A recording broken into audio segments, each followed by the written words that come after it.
Bonsoir frères et sœurs, c'est Max Laplanche avec vous pour les annonces pour notre culte du jeudi 2 septembre.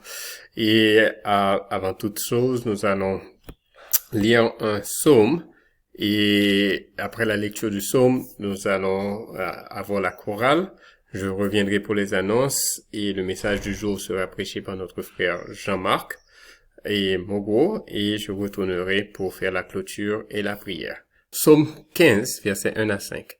Psaume de David. Ô Éternel, qui séjournera dans ta tente, qui demeurera sur ta montagne sainte? Celui qui marche dans l'intégrité, qui pratique la justice et qui dit la vérité selon son cœur. Il ne calomnie point avec sa langue, il ne fait point de mal à son semblable, il ne jette point l'opprobre sur son prochain, il regarde avec dédain celui qui est méprisable, mais il honore ceux qui craignent l'Éternel. Il ne se retracte point s'il fait un serment à son préjudice. Il n'exige point d'intérêt de son argent. Il n'accepte point de don contre l'innocent. Celui qui se conduit ainsi ne chancelle jamais. Amen. Grand Dieu Tout-Puissant, nous te disons un grand merci pour cette soirée que tu nous donnes d'être ensemble. À travers le culte virtuel, Père, et tu nous as donné cette opportunité de t'adorer, d'écouter un message, même quand nous sommes un peu dispersés à travers la ville, mais tu nous réunis tous autour de ce culte. Père, nous voulons être, comme la parole le dit, ceux qui séjournent dans ta tente, ceux qui demeurent tout le temps devant ta montagne sainte, Père. Père, travaille nos cœurs, travaille notre intégrité, travaille la justice de nos cœurs, pour que nous ayons toujours un cœur qui cherche la vérité selon ton cœur, qui cherche à te plaire, Père. Et détourne de nous tout ce qui peut nous faire faillir devant toi, tous les péchés qui peuvent venir devant nous. Père, aide-nous à les esquiver, aide-nous à grandir et à devenir encore meilleurs pour toi tous les jours. Père, nous voulons être ces hommes et ces femmes qui t'adorent et qui vivent une vie qui te plaise, Père. Nous prions, Père, que tu sois avec nous à travers ce moment et que tu puisses diriger ce culte et que ton nom soit glorifié. Au nom de ton Fils Jésus-Christ, nous prions. Amen.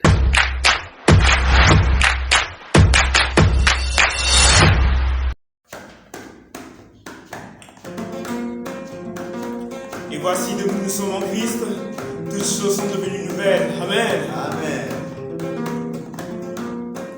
Gloire, gloire, alléluia. J'ai déposé tous mes fardeaux. Gloire, gloire, alléluia. J'ai déposé tous mes fardeaux. Les péchés ne me contrôlent plus. J'ai déposé tous mes fardeaux. Les péchés ne me contrôlent plus. J'ai déposé tous mes fardeaux. Je veux bien te voir, mon ami Jésus. J'ai déposé tous mes fardeaux.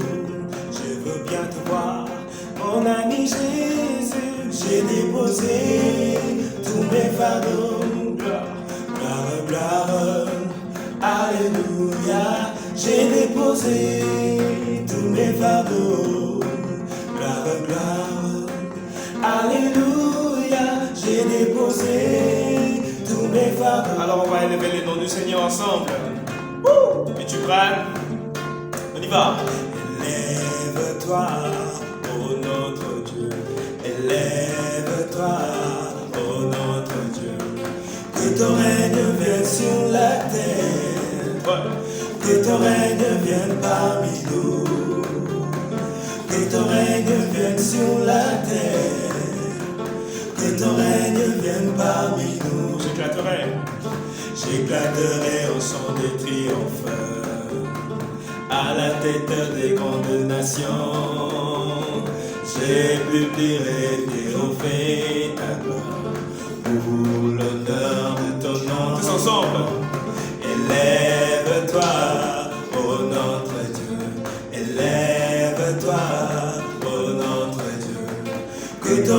règne vienne sur la terre, que ton règne vienne parmi nous, que ton règne vienne sur la terre, que ton règne vienne parmi nous, Seigneur, que ton règne vienne sur la terre, que ton règne vienne parmi nous, Seigneur, que ton règne vienne sur la terre, que ton règne vienne parmi nous.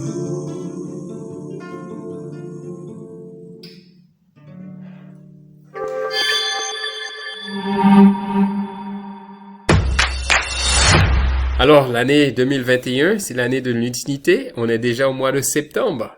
Qu'as-tu fait pour le Seigneur? Comment as-tu servi le Seigneur? C'est le moment de se rattraper. Nous sommes déjà dans l'époque de la moisson. Qu'allons-nous faire? Nous sommes dans un temps où l'Église est en train de grandir. Est-ce que nous allons prendre soin des autres? Est-ce que nous allons faire plein de choses? Donc, je vous encourage à ne pas laisser cette année passer et à être inutile pour le Seigneur. Soyons tous utiles pour le Seigneur. Gardons ce thème de l'utilité dans tout ce que nous faisons pour le Seigneur.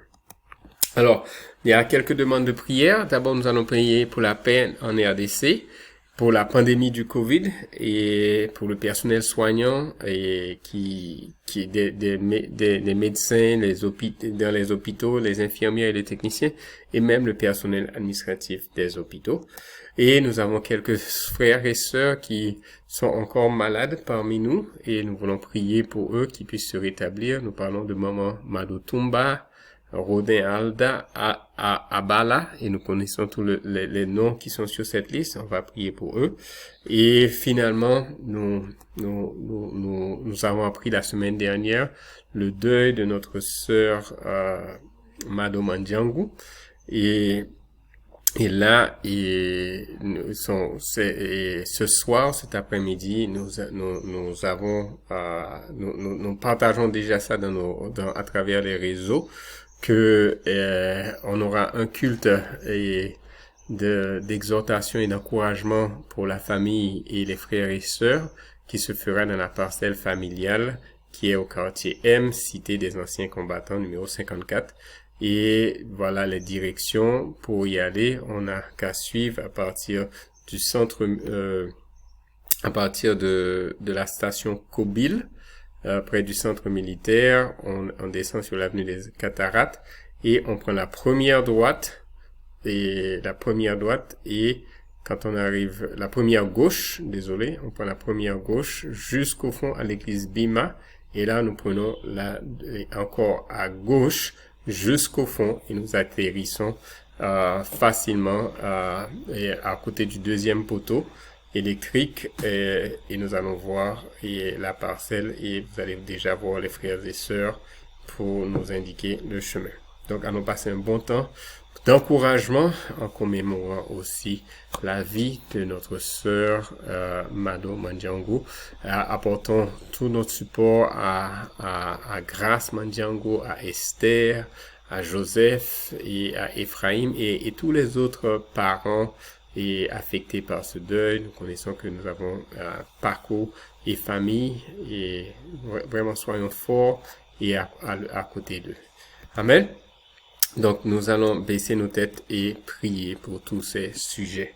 Grand Dieu Tout-Puissant, nous te disons merci pour ta bonté et ta fidélité envers nous. Nous prions, Père, que tu sois avec nous, que tu nous protèges du Covid-19, tu protèges le pays, tu protèges l'Église, tu protèges les frères et sœurs, tu protèges nos membres de famille, que nous soyons très responsables à nous protéger.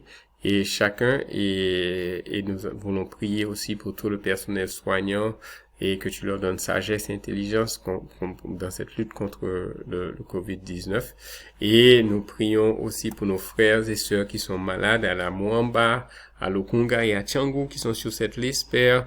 Et nous voulons prier, Père, que tu puisses porter ta main guérissante sur eux et nous encourageons chaque frère et chaque sœur, Père, à porter et avoir la compassion, Père. Nous prions que nous ayons tous la compassion pour supporter nos frères et sœurs et les encourager dans ces moments pénibles et difficiles.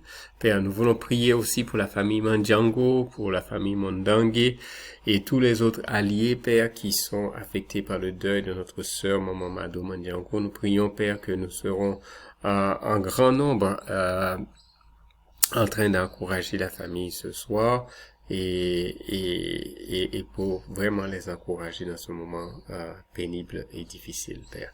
Nous te remercions pour tout et nous prions, Père, que tu protèges notre Église et ce pays du Covid et tu nous aides aussi à rester en santé et nous protéger de la maladie. Au nom de ton Fils Jésus-Christ, nous prions. Amen. Alors, pour le Covid-19, les cas sont passés à 55 000 cas et le nombre de cas actifs est de 23 000 et les décès 1059 et il y a 30 000 guéris et il y a à peu près 93 000 vaccinés. Et ces informations viennent de ce site web que nous pouvons tous calculer et visiter. Donc, nous connaissons qu'il faut pas éternuer à l'intérieur des mains, mais à l'intérieur du coude, se laver les mains régulièrement, porter le masque de manière convenable, garder nos distanciations sociales et rester à la maison s'il le faut, si nous devons rester en quarantaine pour nous protéger et protéger les autres. Alors, nous avons les femmes d'Afrique prient, et ça c'est ce samedi 24 septembre à partir de 11h heure de Kinshasa. Donc on encourage tous les frères et toutes les sœurs à se réunir, à s'organiser autour des réunions Zoom. Et voyez vos dirigeantes, comme ça vous allez passer un bon temps ensemble à prier. Alors toutes les femmes de l'Afrique vont prier ensemble sur une seule réunion Zoom. Nous aurons des sœurs de Sierra Leone, de Libéria, du Ghana, de la Gambie, de la Guinée-Bissau, de la Côte d'Ivoire, du Nigeria, du Cameroun, d'Afrique du Sud, du Congo, du Brazzaville et de Pointe-Noire. Et toute l'Afrique centrale sera avec nous, de la Gambie et vous savez. Donc, on vous attend de Libreville. Toutes les sœurs seront ensemble en train de prier pour que Dieu puisse faire des exploits. Maintenant, il y en a des femmes qui, dans la Bible, Dieu a honoré leur foi parce qu'elles ont prié. Et dans des moments comme ça, on se rappelle de l'histoire de Esther, l'histoire de Abigail. Et femmes, nos sœurs, nous vous encourageons, nous vous supportons dans cette activité et Dieu va implorer votre prière dans ce moment. Donc, préparez-vous, mettez-vous ensemble et pour pouvoir suivre ce temps de prière entre femmes. Amen. Bonne nouvelle, nous avons notre frère second qui nous a rejoint. C'était un tout petit dans le royaume des enfants. Il a grandi, il a 18 ans maintenant. Il est devenu un adolescent dans le royaume. Il rentre dans le ministère des adolescents. Regardez la joie de tous ceux qui l'accompagnent dans cette grande décision qu'il a prise. Alors, le programme d'évangélisation cette semaine, elle est individuelle et nous devons nous donner un défi personnel d'inviter chaque jour quelqu'un. Chaque jour, 1, 2, 3, 4, 5, 10 personnes. Choisissez et donnez-vous votre défi. Et nous allons voir cette fin de semaine qui sera au culte avec vous. Amen. Donc ça, c'est pour cette semaine. Alors, pour le programme des cultes, le calendrier de l'Église, le samedi 11 septembre, il y a un séminaire par secteur et par ministère. Donc, vous allez vous organiser. Ce dimanche, vous allez planifier ça avec vos dirigeants de ministère. Où est-ce que vous allez faire le ministère et qui va organiser tout ça. Le 2 octobre, nous avons la retraite des dirigeants des secteurs et des ministères. Et le 16 octobre, nous avons un temps de famille par secteur. Le 30 octobre, nous avons une journée de bienfaisance. Et le 31 octobre, nous avons le culte spécial des célibataires. Et ce sera à la maison de la prière de 10h45 à 12h. Donc, on vous convie à ça. Et nous rappelons que nous avons nos temps de méditation que nous sommes encouragés à faire tous les jours. On a le lecteur de la Bible, et on a le livre des rendez-vous pour les adolescents. Et aussi, nous avons ça sur une application sur nos téléphones. Nous pouvons aussi le suivre tous les jours. Donc, il n'y a pas d'excuse pour ne pas faire son temps. Amen. Donc, préparons-nous pour le message du jour qui sera prêché par notre frère Jean-Marc Mogro. Et le titre de son message, c'est « Gardons-nous de la perdition ». Donc, je vous encourage à suivre avec attention. Amen.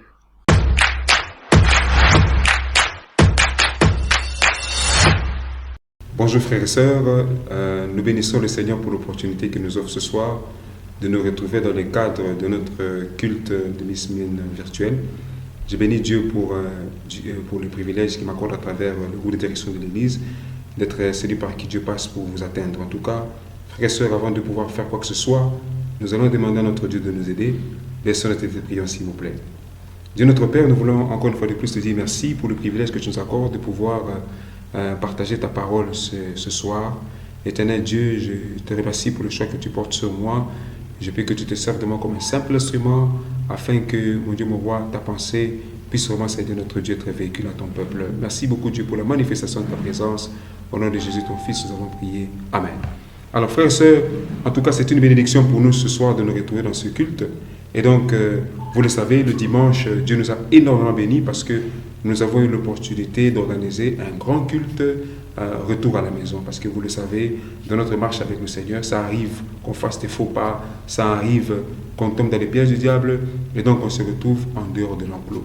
Et donc ce culte a été organisé dans le but d'encourager nos frères et sœurs qui ont connu des problèmes spirituels à revenir dans la maison du Père où Dieu les attend pour que nous puissions continuer à marcher ensemble.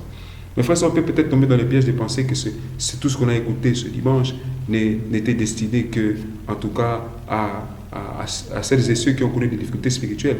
Mes frères, la parole de Dieu nous concerne. Frères, tous les messages dans la Bible nous concernent.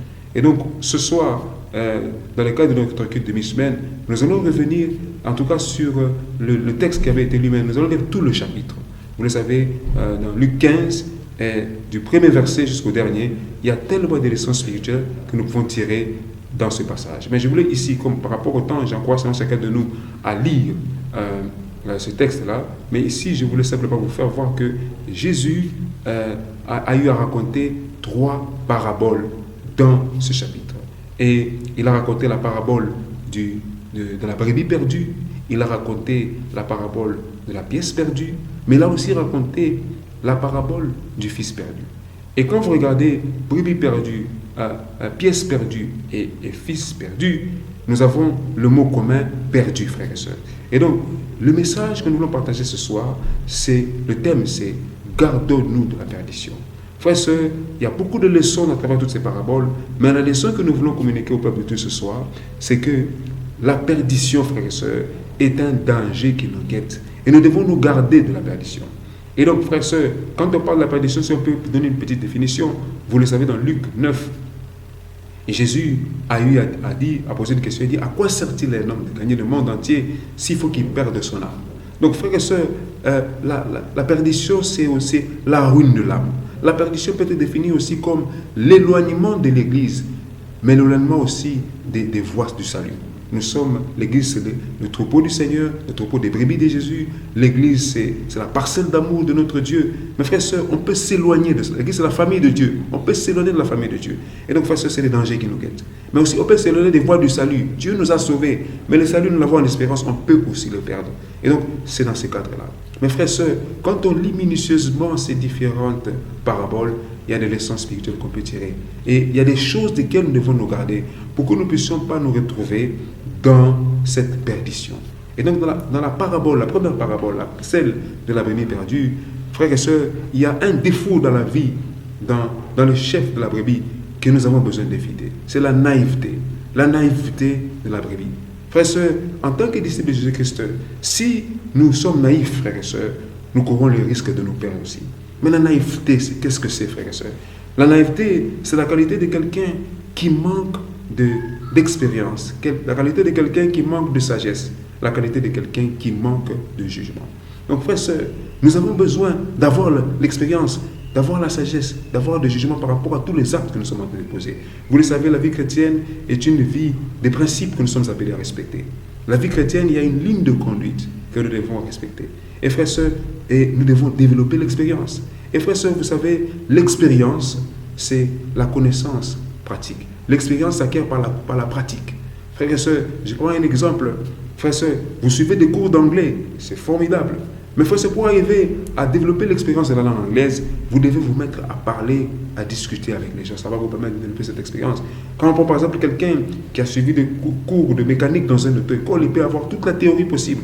Mais pour développer l'expérience, il doit aller dans un garage, au pied d'un maître mécanicien, qui va se mettre à le coacher et ainsi pouvoir développer l'expérience. Et nous aussi dans notre vie chrétienne, frères et sœurs, nous sommes appelés à aller sur le terrain, nous sommes appelés à vivre notre vie chrétienne tous les jours sur le terrain, à prier, à méditer, à évangéliser, bref, à être dans la communion fraternelle, à faire du bien aux autres. Frères et sœurs, toutes ces choses pratiques, ce sont celles qui vont nous permettre, frères et sœurs, de développer notre expérience. Et c'est cette expérience-là qui va nous protéger.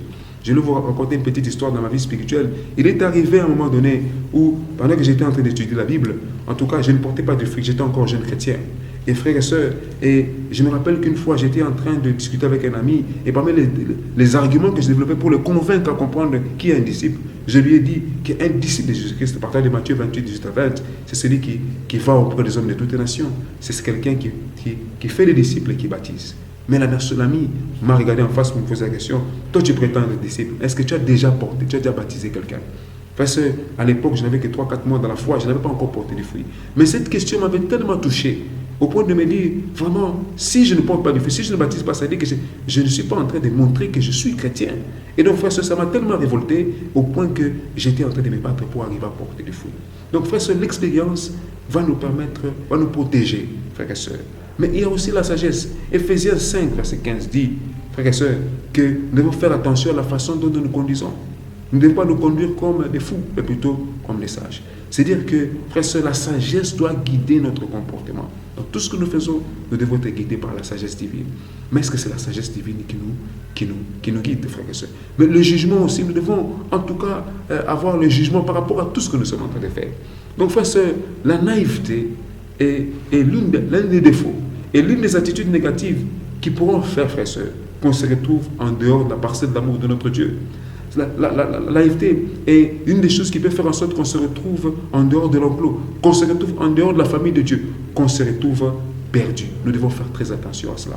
Frères et sœurs, le deuxième point que nous allons partager ensemble ce soir, c'est la distraction et l'inattention de la femme propriétaire de la pièce de valeur.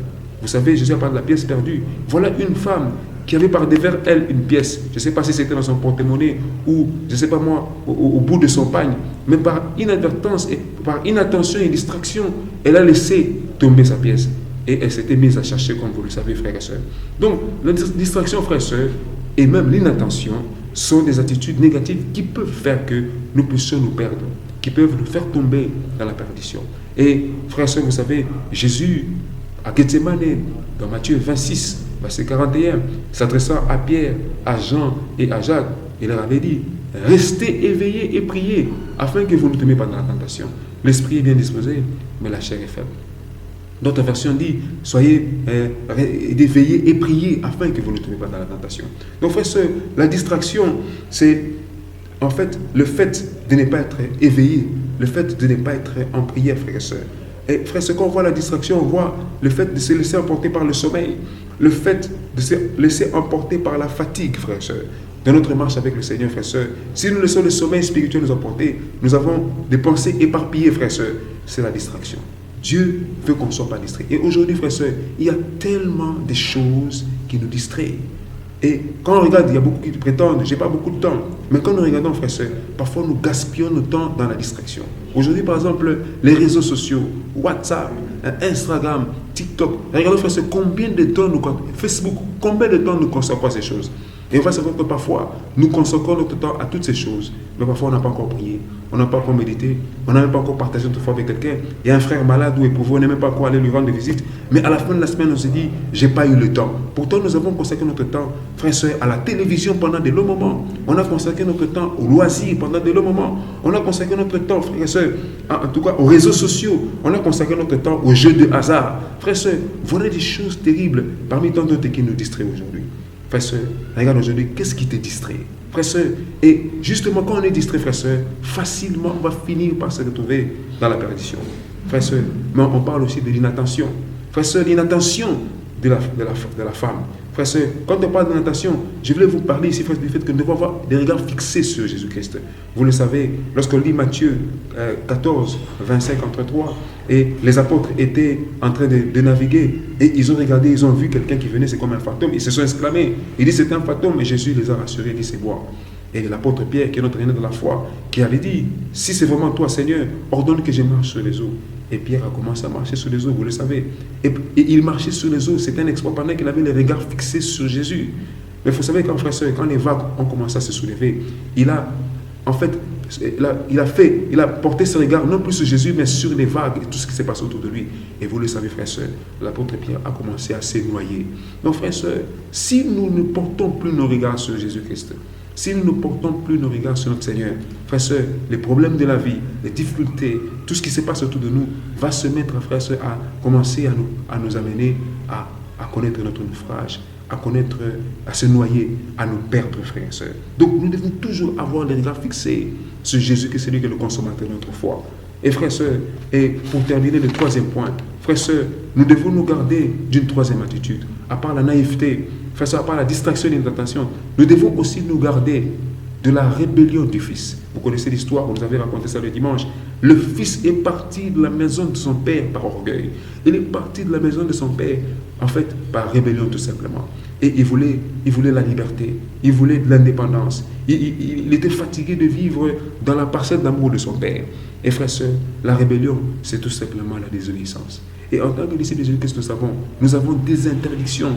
Nous avons aussi, frères et sœurs, des choses, des permissions, frères et sœurs. Et un chrétien, un disciple de Jésus-Christ, qui s'efforce à respecter ce qui lui est permis, et, frères et sœurs, à ne pas se livrer à ce qui lui est interdit, un tel chrétien, frères et sœurs, vivra sans problème. Il ne se perdra pas. Nous le connaissons. Qu'est-ce qui a amené nos pères, Adam et Ève, à sombrer? C'est que Dieu avait interdit qu'ils consomment le fruit de l'arbre de la connaissance du bien et du mal.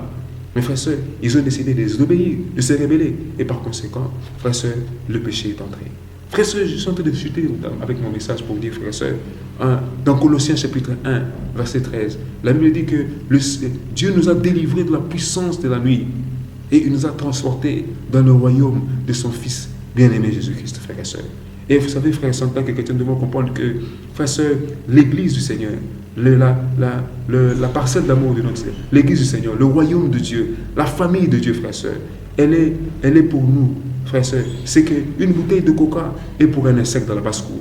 Vous savez, quand l'insecte est dans une bouteille de coca dans la basse-cour, frères et sœurs, les coqs, les poules et tous les volailles qui sont là, frères et sœurs, ne peuvent pas atteindre cet insecte-là. Frères et sœurs, nous sommes dans une sécurité incroyable dans la famille de Dieu, dans le royaume de Dieu, dans l'Église, dans la parcelle d'amour de notre Seigneur. Mais frères et sœurs, si nous ne faisons pas attention avec la naïveté, si nous ne faisons pas attention avec la distraction, avec l'inattention, avec la rébellion, nous allons sortir, frères et sœurs, comme un insecte qui sort de la bouteille de coca. Et frères et sœurs, quand il sera déjà dans la basse-cour, frères et sœurs, le premier coq qui sera à côté va pouvoir le bouffer, frères et sœurs. Faisons très attention avec toutes ces choses. Décidons de nous garder de toutes ces choses. Et ainsi, le nom de Dieu sera glorifié. Merci beaucoup, frères et sœurs. Voilà le message que nous avons voulu partager avec le peuple du Seigneur. Nous allons incliner nos têtes, s'il vous plaît, et prier. Dieu notre Père, merci beaucoup, Dieu, pour ce privilège que nous avons reçu de toi d'écouter ta parole. Ô Seigneur notre Dieu, que ta parole est merveilleuse, elle est tellement extraordinaire, elle nous édifie, elle nous encourage. Je prie, Papa, que ce que tu nous as révélé encore aujourd'hui, que nous puissions, Seigneur Dieu, le mettre en pratique pour la gloire de ton Saint-Nom. Merci, Seigneur notre Dieu, pour ce moment incroyable. Que ton nom soit béni, loué aujourd'hui à perpétuité. Au nom de Jésus, ton Fils, nous avons prié. Amen. Frères et sœurs, je vous souhaite en tout cas une bonne fin de soirée et que Dieu vous bénisse énormément. Et on se retrouve prochainement. Que Dieu vous bénisse. Merci.